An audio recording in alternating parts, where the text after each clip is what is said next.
Hi, boys and girls. It's Miss Michele from the East Hampton Library, and I'm here to read you a Father's Day story today. But did you ever not know what to get your dad for Father's Day? Well, Harvey doesn't know what to get his father for Father's Day, and it's especially hard when his older sisters and brothers seem so sure that their presents are their favorites. Then Harvey remembers all of the nice things his dad helped him with that week. So come and join me, and I'm going to read a Father's Day book titled A Father's Day Thank You.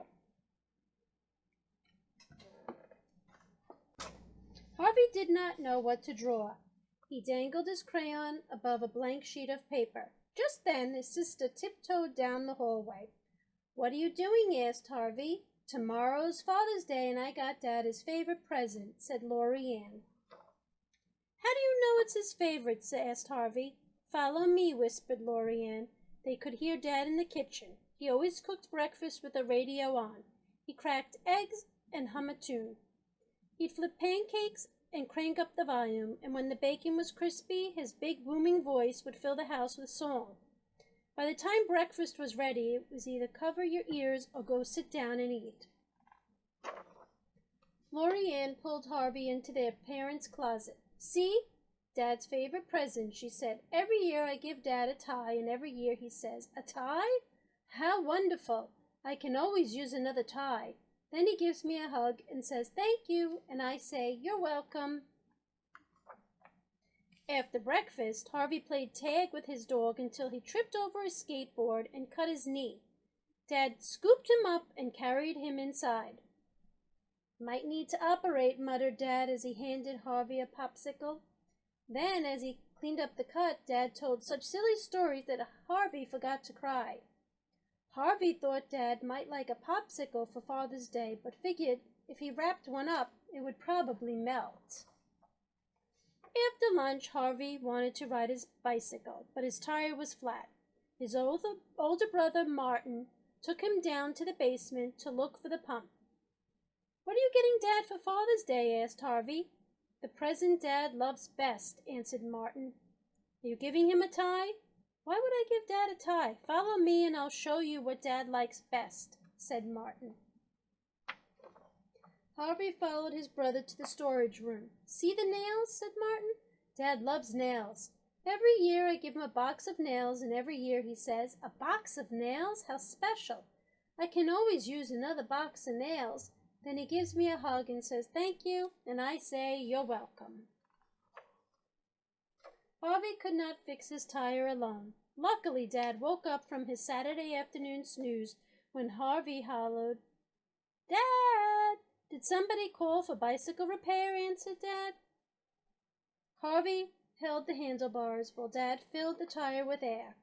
When Harvey pedaled away, Dad stayed and watched to make sure the tire was safe. That evening, Harvey thought about Father's Day again when he stepped out of the tub and Dad wrapped him up in a big warm towel. Harvey went looking for his oldest sister, Nadine. She was in the family room dancing to music Harvey could not hear. "Nadine!" yelled Harvey. Nadine pulled off her headphones. "What are you giving Dad for Father's Day?" "The present he looks forward to all year," Nadine replied. "Are you giving him a box of nails?" asked Harvey. "Why would I give him a box of nails?" said Nadine. "Open the cabinet and I'll show you what Dad likes best." Harvey opened the family room cabinet. "See," said Nadine. "Dad looks forward to getting golf balls. Every year I give Dad a box of golf balls, and every year he says, 'Golf balls? How thoughtful. I can always use more golf balls.' Then he gives me a hug and says, 'Thank you,' and I reply, 'You're welcome.'"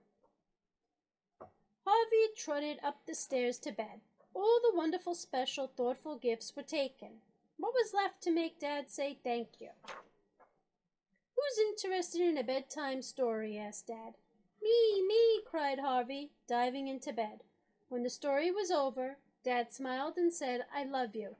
He kissed Harvey good night. Harvey sat in the dark. He was not thinking about Father's Day. He was thinking about his dad.